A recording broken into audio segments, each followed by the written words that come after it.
Now at 6, we have a winter storm watch in effect for the entire viewing area. I'm going to break this down for you. Plus, details of a new healthcare provider coming to Bourbon County, Kansas, and authorities arrest a Southeast Kansas man accused of threatening to kill the president. The 4 states' most watched news starts now. Winter weather is coming back to the 4 states, and it could pack a punch. This is KOAM News at 6. Doug Heddy joins us with a first look at the weather. Yeah, winter storm watch is in effect. This starts tomorrow night or early Thursday morning around midnight, but it does include the entire viewing area, and this is for freezing rain, sleet, and snow as we go into the next 24 to about 72 hours. Right now we're fine. We have pretty much clear skies. We went into the 60s for highs today, but you can see the beginnings of this storm system out across the northern parts of the Rockies into the northern parts of the plains. All right, so we don't have to worry about anything tonight. But as we go into Tuesday, we start to pick up light to moderate rain as we go through the day and eventually heavy rain as we go into tomorrow night. Then we switch to moderate freezing rain and sleet, a little bit of a lull as we head into early Wednesday. And then by late Wednesday, Wednesday night into Thursday, we go to light to moderate, even heavy snow at times. Of course, I'm going to break down this entire storm system for you here in just a bit. Catch you then. People in Bourbon County, Kansas will again have access to a local hospital. Representatives from Noble Health and the county today announced they're opening the Bourbon County Community Hospital. The hospital will be in the building of the old Mercy Hospital, Fort Scott, that closed in 2018. Officials say a design firm is working on restoring the building, which will take several months. There is a lot to still do, a lot of renovations. This building's been vacant for quite a while now, 3 or 4 years, and so there's a lot of stuff that needs to be done to get it back up to where we want it to be, to start seeing patients. It'll be a community hospital. Will it look like your traditional hospital? My guess is no. I don't know that we can, sustain the traditional hospital model, but that's going to be up to Noble Health. The hospital is located off of Highway 69 on the south side of Fort Scott. Oklahoma hospitals are calling in the military for help fighting COVID-19. As Oklahoma continues to handle full emergency departments and shortfalls in staffing, the federal government is sending military medical teams to OU Health and Integris hospitals in the Oklahoma City area. Officials say the help there could funnel down to our region. That says a lot to someone to know that, okay, it may not be so easy for me today. It may not fix my problem, but someone is trying to help us out. The military teams will be made up of physicians, nurses, and others. An Independence, Kansas man is in custody in Maryland, charged with threatening President Biden. According to a court filing, Scott Merriman made threats to the president in several forms, including a phone call to the White House operator, as well as Facebook posts that are laced with biblical imagery and references to the end times. The filing says in a telephone interview with a U.S. Secret Service agent, Merriman said that God told him to go to Washington to, quote, lop the head of the serpent in the heart of the nation. In a Facebook post, Merriman said, quote, I believe Joe Biden is the Antichrist now, and he will suffer a fatal head wound. I'll deal that blow in Christ's name, end quote. The former mayor pro tem of Purcell, Missouri, admits to stealing from the city and avoids jail. In a deal with prosecutors, Nancy Wilson pleads guilty to misdemeanor stealing and gets 2 years unsupervised probation. Authorities had originally charged Wilson with felony stealing for writing checks from the city and depositing them in her own bank account in March and April of last year. She has to repay more than $2,500 to the city. Allen County Community College is hosting a blood drive. The college in Iola, and donors could find themselves in Los Angeles. The drive today in the Stadler Conference Room gave donors a chance to win a trip to the Super Bowl. They did not. I actually don't watch football, so I don't know anything about the Super Bowl. I just know the Chiefs ain't going, so. Yeah, unfortunately, she's right about that. This year's Super Bowl will feature 2 teams that I'd really rather not mention at the moment. It's going to be on February 13th at SoFi Stadium in Los Angeles. Still ahead, we're going to hear how Missouri sports fans feel about the potential of legalized sports gambling in the state.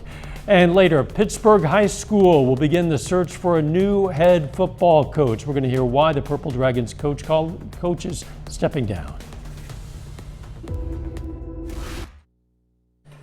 Probably safe to say most people in Missouri wouldn't have bet on the Chiefs losing to the Bengals last night. It was unlikely in a lot of views. And also there's the fact that gambling in Missouri is illegal. And some state lawmakers are worried that because of that, the state is losing money to neighbors that have legalized sports gambling. Reporter Alexis Zotos has more. A few cheers, but quite a few disappointed faces as the Cincinnati Bengals beat the Kansas City Chiefs. The Chiefs were the favorite, but for the Stanley's Cup Bar and Grill owner, he's been betting on the Bengals since day one. I picked the Bengals at the beginning. I'm the only one in my 24-man bracket to pick the Bengals, so I'm sticking with it. But in Missouri, you can't actually bet. That's because sports betting is still illegal. So it's why a lot of sports fans often head over to Illinois. I ride my bike to the Arch almost every day. If it's above 40 degrees, I'll ride my bike to the Arch. And then if the Blues are playing that day, I'll go over into the Illinois side and make a bet. Tom Green uses DraftKings to place bets on his teams. And I only bet $5 or $10 a game. I'm not a big gambler. But all of those bets in Illinois add up, and the state is collecting big time. Take last year's Super Bowl, for instance. One of the biggest betting days of the year. Illinois collected $1.1 million in taxes just from that game. And Missouri is looking for a cut. Bring it on over here. There are currently several bills to legalize sports betting in Missouri, and there is now support from our state's biggest sports teams, including the Cardinals, Blues, and St. Louis SC. The teams believe it will increase fan engagement. Governor Mike Parson believes it could happen, despite several years of similar bills failing. Sports betting's on the table.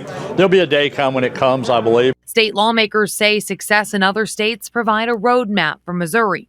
The legislature has until the end of their session in May to make something happen. There's a lot of money to be made in sports betting. Again, that was Alexis Zotos reporting. Later, we're all going to commiserate together as we relive our disappointment from last night's AFC Championship game. Plus, we have a winter storm, which is going to start to roll in here in about 24 hours. I'm going to break it down for you coming up. This week.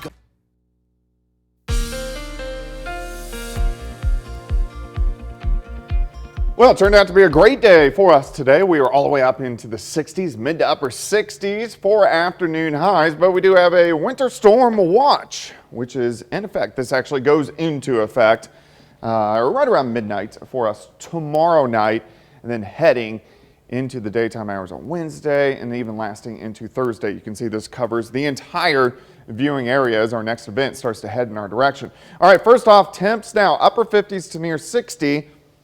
So it still looks pretty good. Our temperatures through the evening hours are going to be nice across the region as we drop back through the 50s, only down near 50 for an overnight low. Now, as we go outside, we look pretty good right now. We have clear skies, not too much is going on, but you can see the clouds starting to increase as we go to our north and to our west, and eventually these clouds will start to thicken up as we go through the overnight hours for us tonight. Main storm system. It's kind of two different waves which are going to come together, but mainly up across the northern parts of the plain. So this is the beginnings of this storm system as it comes together as we go through about the next 24 hours. All right, let's go through time. Let's break this down. For us tonight, we drop off near 50. Clouds thicken up. As we go through the morning hours tomorrow, light showers pick up. We're still going to be into the 50s. Let's go through the afternoon. Light showers continue. Our front drops through, so by evening, we're going to start to drop back into the 40s. Here's your day planner. 51 to start, 55 by noon. High temp right around 57. The winds will switch out of the north late in the day, and then this is when the colder air starts to work in. Rain continues tomorrow night, stopping at midnight on Wednesday. All this pink here is freezing rain and sleet. As we go through the overnight hours, that freezing rain and sleet line starts to drop south. So here's 6 a.m. on Wednesday. Most of our northern counties all snow, mid counties sleet, southern counties will be freezing rain. It's going to come down pretty good tomorrow night from midnight to 6 a.m. and then we get a little bit of a break as we go through Wednesday morning. We're going to kind of switch over to light sleet and light snow. And then as we go into Wednesday late afternoon into the evening, it really picks up again. By this point in time, most of us will be snow, southern counties will be sleet. As we go through Wednesday night, moderate to heavy snow across the region, all the way into Thursday morning, and then most of the accumulating snow will start to really go down. We're still going to have light snow on Thursday. We could get some minor accumulations, but the heaviest snow will actually occur on Wednesday night. All right, ice accumulations, a tenth, upwards of a quarter of an inch. Once you hit a quarter of an inch, you really start to see some problems. I think most of us a tenth to a quarter of an inch. Sleet and snow, we're going to combine these two. Everybody in that 5 to 10 inch range. More sleet in our southern counties, so probably a little closer to 5. North of I-44, closer to 10. And there are going to be some isolated areas that get even heavier amounts. But you can see tomorrow's all rain. Tomorrow night we switch over to ice, and then late Wednesday we all go over to snow and then end it with light snow on Thursday. 57 tomorrow. We drop into the 20s on Wednesday. Down to 14 Wednesday night, only 21 on Thursday with the snow. We start to clear out as we head into Friday, but look at those overnight lows with the snowpack. Multiple nights of single digits. So it's not going anywhere for a while once it starts. I guess not. The roads might be nasty for a while. Yeah, absolutely. Thanks, Doug. Coming up in sports, a Missouri Southern freshman earns MIAA Player of the Week honors, and big changes ahead for Pittsburgh High School football. Jacob Leonard has that and more next.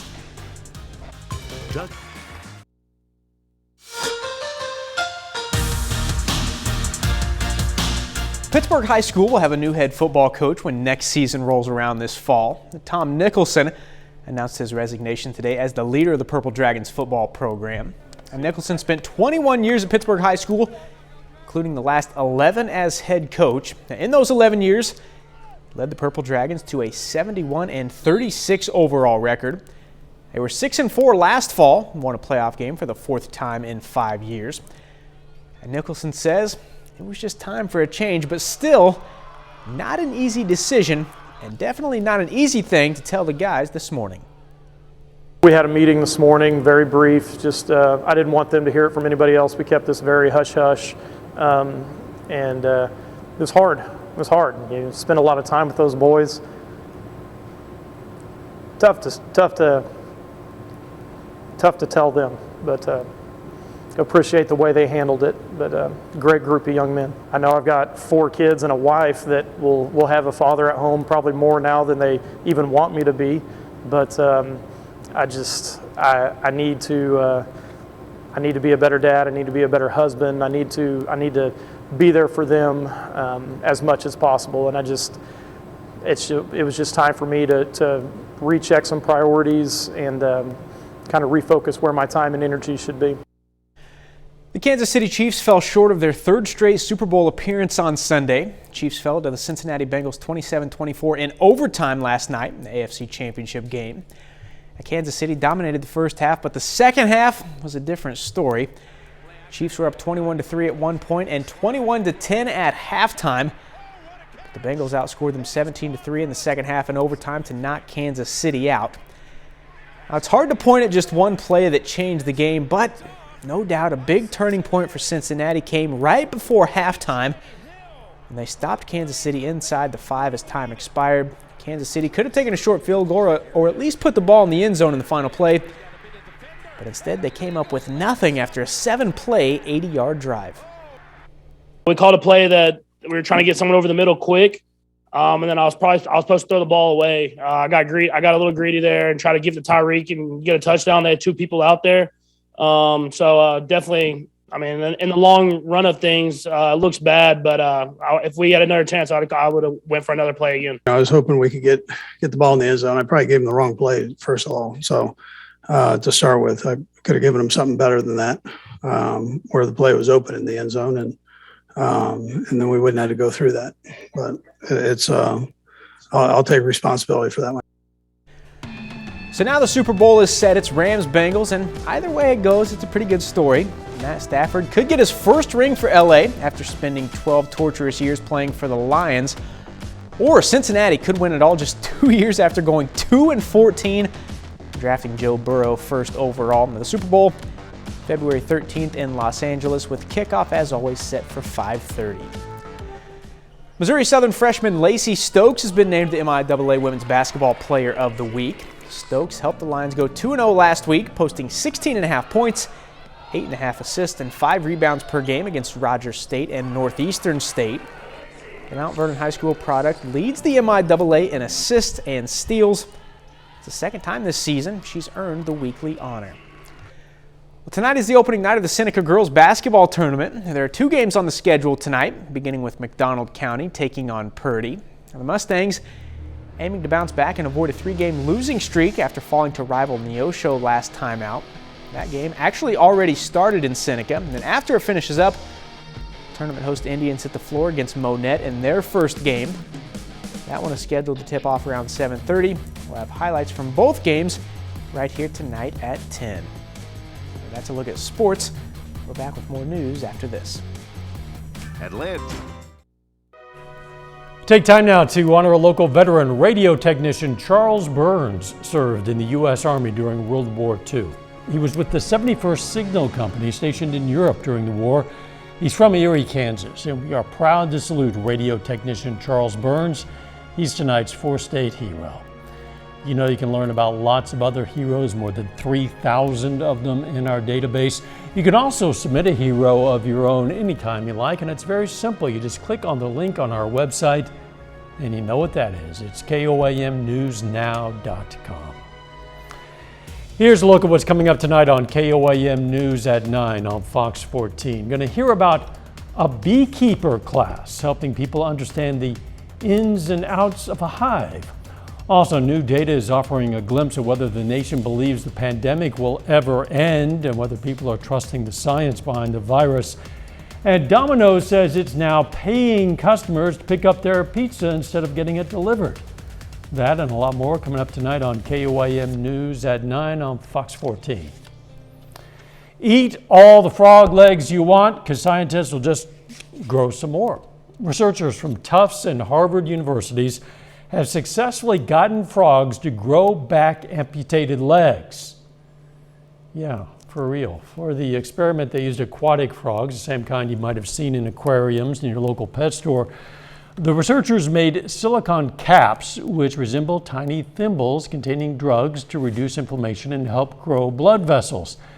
Then they amputated the frog's hind legs and put the caps over the wounds for 24 hours. Over the next 18 months, many of the frogs grew new legs that were fully functional and almost as good as the originals. The results suggest that frogs and maybe other animals have dormant regenerative capabilities that can be triggered into action. And obviously, the implications of this go far beyond whether you have frog legs for dinner. Because really, who likes frog legs anyway? Have you ever had frog legs? No, I Nope. have not. I don't ever want to either. There's not much to them. It's mostly bone, very little anything on there. All right, the weather. Well, tonight's going to be okay. We're going to drop back near 50, 57 tomorrow. Rain starts to increase during the afternoon. We switch to freezing rain and sleet tomorrow night, and then sleet and snow on Wednesday, snow Wednesday night and Thursday. So it's going to be very cold for a while. So it's going to stick around, and the roads are going to be pretty bad. Final sports notes. We talked more with Tom Nicholson on his decision to resign as the Pittsburgh head football coach today. You can check out our full interview with him on the sports page on our website. Very good. Thanks for joining us. We'll see you right back here for KOAM News at 10. Let's make it a great evening.